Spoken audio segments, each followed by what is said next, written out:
কৰিব বিচাৰিছে ট্ৰাম্পে ভাৰতক হেৰুৱাৰ অজান আশংকাই খেদি ফুৰিছে নেকি ডোনাল্ড ট্ৰাম্পক আৰু সেইবাবে এতিয়া ভাৰতক হেৰুৱাৰ ভয়ত ভীতিগ্ৰস্ত হৈ ট্ৰাম্পে আকৌ খুৰ খলাইছে ট্ৰাম্পে আকৌ খুৰ হলনি কৰি কৈছে যে মোদী এগৰাকী মহান প্ৰধানমন্ত্ৰী নমস্কাৰ প্ৰিয় দৰ্শক মই জয়ন্ত মাধৱ গোস্বামী আপোনাক স্বাগতম জনাইছো নিউজ 18 অসম নৰ্থ ইষ্টৰ ডিজিটেল লাইভলৈ ভাৰতৰ হেহুটিয়া স্থিতিক লৈ ট্ৰাম্প সুখী নহয় এই কথাতে আকৌ এবাৰ দুহাৰিছে কিন্তু মোদীৰ প্ৰশংসাত যেন আকৌ এবাৰ পঞ্চমুখ হৈ উঠিল মাৰ্কিন ৰাষ্ট্ৰপতি ডোনাল্ড ট্ৰাম্প প্ৰশংসাৰে আকৌ এবাৰ উপস্থাই পেলালে ভাৰতৰ প্ৰধানমন্ত্ৰী নৰেন্দ্ৰ মোদীক অতিৰিক্ত কৰ আৰোপেৰে ভাৰতক ক্ষীণত কৰি থাকিবলৈ বাধ্য কৰাবলৈ যি 50% শুল্ক আৰোপ কৰা ট্ৰাম্প আৰু ভাৰতক সদায় চাপত ৰাখিব বিচৰা ট্ৰাম্পৰ যি এছিয় সন্মিলনত মোদী পুটিন আৰু জিনপিং একেলগ হল আৰু তাৰ পিছতে ঘনে ঘনে সুৰ হলনি কৰিছে মাৰ্কিন ৰাষ্ট্ৰপতি গৰাকীয়ে ভাৰতে আমেৰিকাৰ হেঁচাত হেও ননমাৰ যি স্থিতি ইতিমধ্যে দৃঢ়তাৰে প্ৰকাশ কৰিছে কোনোপধ্যেই ভাৰতে আমেৰিকাৰ সেই হেঁচাত হেও নামানে কেতিয়াও ক্ষীণত নকৰে সেই স্থিতি ভাৰতে প্ৰকাশ কৰাৰ পিছত এক প্ৰকাৰ যেন দিশহাৰা হৈ পৰিছে মাৰ্কিন ৰাষ্ট্ৰপতি ডোনাল্ড ট্ৰাম্প আৰু ডোনাল্ড ট্ৰাম্পে দিশহাৰা হৈ যেন আকৌ এবাৰ সুৰ হলনি কৰিবলৈ বাধ্য হৈছে সুৰ হলনি কৰি ট্ৰাম্পে মোদীক এগৰাকী মহান প্ৰধানমন্ত্ৰী হিচাপে দাবী কৰিছে বা প্ৰশংসাৰে উপচাই পেলাইছে একে সময়তে ৰাছিয়াৰ পৰা তেল ক্ৰয় কৰা চীনৰ সৈতে বন্ধুত্ব কৰাক লৈ ট্ৰাম্প অসন্তুষ্ট হৈ আছে নৰেন্দ্ৰ মোদীক তাৰ পিছতে সুৰ হলনি কৰি মহান প্ৰধানমন্ত্ৰী আখ্যা দিয়া বিষয়টোৱে যথেষ্টখিনি এই মুহূৰ্তত তাৎপৰ্য বহন কৰিছে মই সদায় মোদীৰ সৈতে বন্ধুত্ব কৰিম সুৰ হলনি কৰি ট্ৰাম্পে কি ক'লে এই মুহূৰ্তত হেয়া আপোনালোকক জনাব বিচাৰিছো যে মই সদায় মোদীৰ সৈতে বন্ধুত্ব কৰিম এয়া ট্ৰাম্পৰ মন্তব্য মোদী এগৰাকী মহান প্ৰধানমন্ত্ৰী একে সময়তে এই মুহূৰ্তত মোদীয়ে যি কৰি আছে হেয়া আমি ভাল পোৱা নাই এনেদৰে ডোনাল্ড ট্ৰাম্পে প্ৰকাশ কৰে আৰু তাৰ পিছতো ট্ৰাম্পে ক'লে যে ভাৰত আৰু আমেৰিকাৰ মাজৰ এক বিশেষ সম্পৰ্ক আছে গতিকে চিন্তাৰ কোনো কাৰণ নাই ভাৰতৰ বিৰুদ্ধে 50% শুল্ক আৰোপ কৰি নিজ দেশতে সীমাহীন সমালোচনাৰ সন্মুখীন হোৱা ট্ৰাম্পে এইবাৰ সুৰ হলনি কৰি কৈছে যে ভাৰতৰ সৈতে আমেৰিকাৰ এটা ভাল সম্পৰ্ক আছে এটা বন্ধুত্বপূৰ্ণ সম্পৰ্ক আছে সেয়া বাহাল আছে গতিকে চিন্তাৰ কোনো ধৰণৰ কাৰণ নাই বুলি মন্তব্য কৰিলে ট্ৰাম্পে সাংহাই সন্মিলনত ৰাছিয়া চীন আৰু ভাৰতৰ বন্ধুত্বৰ পাছতে ট্ৰাম্পৰ শুল্ক নীতি এক প্ৰকাৰ উফৰি গৈছিল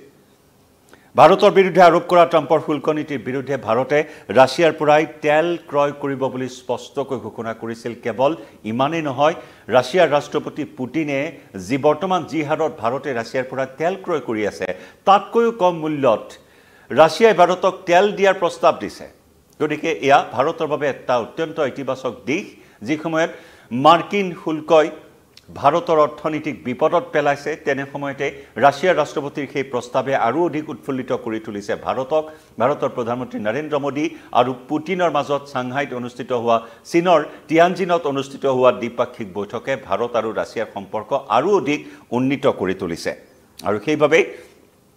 ট্ৰাম্পৰ শুল্ক নীতিত ক্ষীণত নকৰি ভাৰতে ৰাছিয়াৰ পৰা আৰু অধিক তেল ক্ৰয় কৰিব বুলি স্পষ্ট ঘোষণা কৰিছিল আৰু যাৰ বাবে ট্ৰাম্পৰ শুল্ক নীতি এক প্ৰকাৰ উফৰি পৰিছিল এছিয় সন্মিলনৰ সেই মহামিলনৰ পিছত আনহাতে ভাৰতে ইতিমধ্যে আমেৰিকাৰ শুল্কৰ সৈতে ফেৰ মাৰিবলৈ জোৰা টাপলি মাৰিবলৈ জিএছটিৰ সংস্কাৰ সাধন কৰিছে এক বৃহৎ সংস্কাৰ ক্ষমা কৰিব জিএছটিৰ এটা বৃহৎ সংস্কাৰ জিএছটিৰ নতুন প্ৰজন্মৰ জিএছটি প্ৰৱৰ্তন কৰা হ'ব 22 ছেপ্টেম্বৰৰ পৰা কাৰ্যকৰী হ'ব জিএছটি 2.0 এ ভাৰতৰ অৰ্থনীতিক আৰু অধিক এটা গতি প্ৰদান কৰিব আৰু এটা বিশেষ মাত্ৰা প্ৰদান কৰিব গতিকে আমদানি ৰপ্তানিৰ ক্ষেত্ৰত ভাৰতৰ অৰ্থনীতিত আমদানি ৰপ্তানিৰ ক্ষেত্ৰত কোনো ধৰণৰ প্ৰভাৱ নপৰিব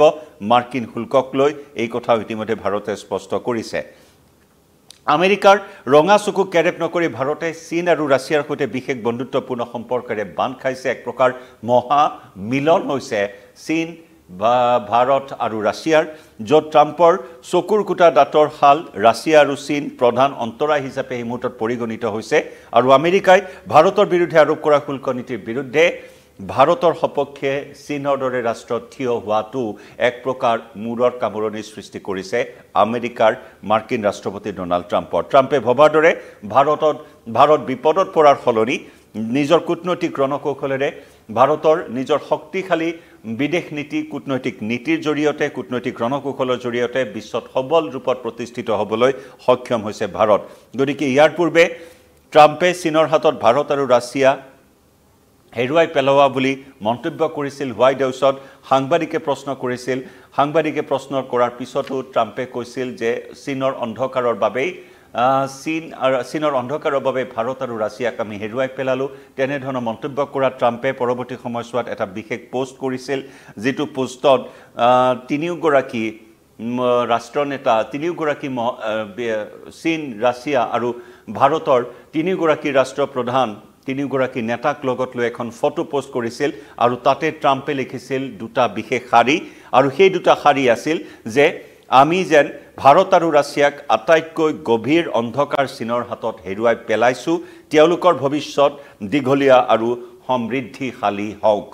অত্যন্ত তাৎপৰ্যপূৰ্ণ দুটা শাৰী আছিল ট্ৰাম্পৰ। সেই শাৰী দুটাক লৈ ইতিমধ্যে বিশ্বজুৰি কালিৰে পৰা শুকুৰবাৰৰে পৰা এই বিষয়টোক লৈ চৰ্চা চলি আছে। পুটিন, মোদী আৰু জিনপিঙৰ এছিয় সন্মিলনৰ এখন বিশেষ ফটো পোষ্টত শ্বেয়াৰ কৰিছে আৰু তাতেই তেওঁ লিখিছে যে আমি যেন ভাৰত আৰু ৰাছিয়াক আটাইতকৈ গভীৰ আৰু অন্ধকাৰ চীনৰ হাতত হেৰুৱাই পেলাইছোঁ, তেওঁলোকৰ ভৱিষ্যত দীঘলীয়া আৰু সমৃদ্ধিশালী হওক। এনেদৰে এক প্ৰকাৰ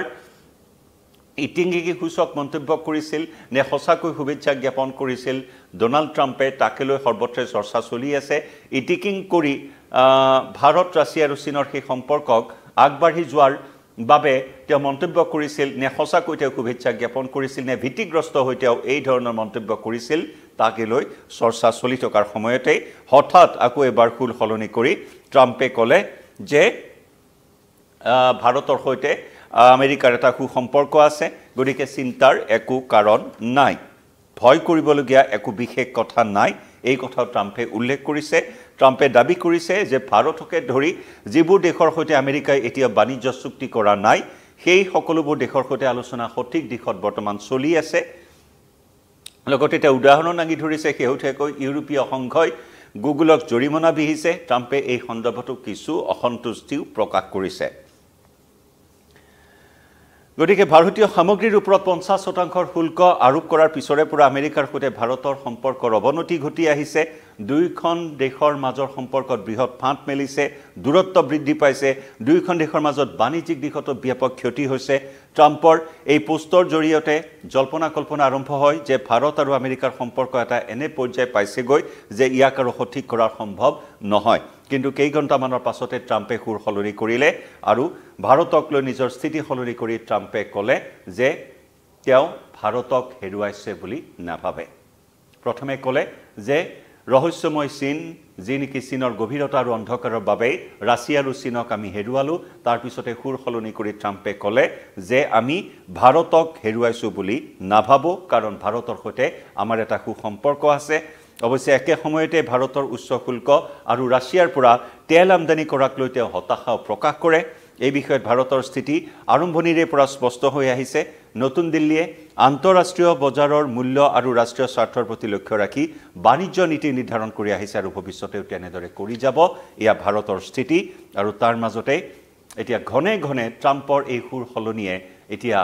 এই কথাকেই প্ৰতিপন্ন কৰিছে নেকি যে সঁচাকৈ ট্ৰাম্প ভীতিগ্ৰস্ত হৈছে নেকি। ভাৰত যদি সঁচাকৈ আমেৰিকাৰ পৰা হেৰাই যায় তেতিয়াহ'লে আমেৰিকাৰ ভৱিষ্যত সুখকৰ নহ'ব বুলি ইতিমধ্যে আমেৰিকাৰ অৰ্থনৈতিক বিশ্লেষকসকলে, আমেৰিকাৰ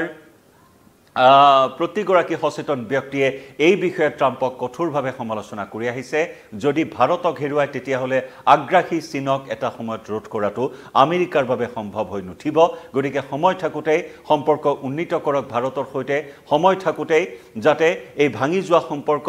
সম্পূৰ্ণৰূপে ভাঙি নাযায় সময় থাকোঁতেই সেই ভাঙিবলৈ ধৰা সম্পৰ্কক আকৌ ঠন ধৰি উঠাব পাৰে কাৰণ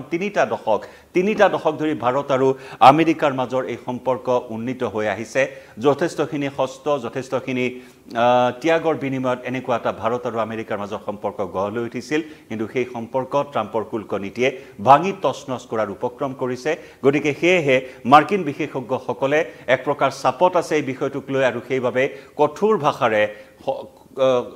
কঠোৰ সমালোচনাৰে অশ্লীল ভাষা প্ৰয়োগ কৰি হলে ট্ৰাম্পক এই বিষয়টোক সমালোচনা কৰি গৈছে মাৰ্কিন বিশেষজ্ঞসকলে আৰু তাৰ পিছতে এয়া ঘনে সুৰ সলনি কৰিছে ট্ৰাম্পে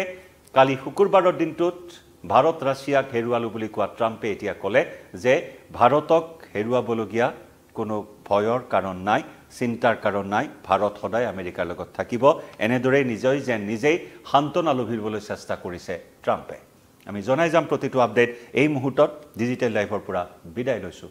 নমস্কাৰ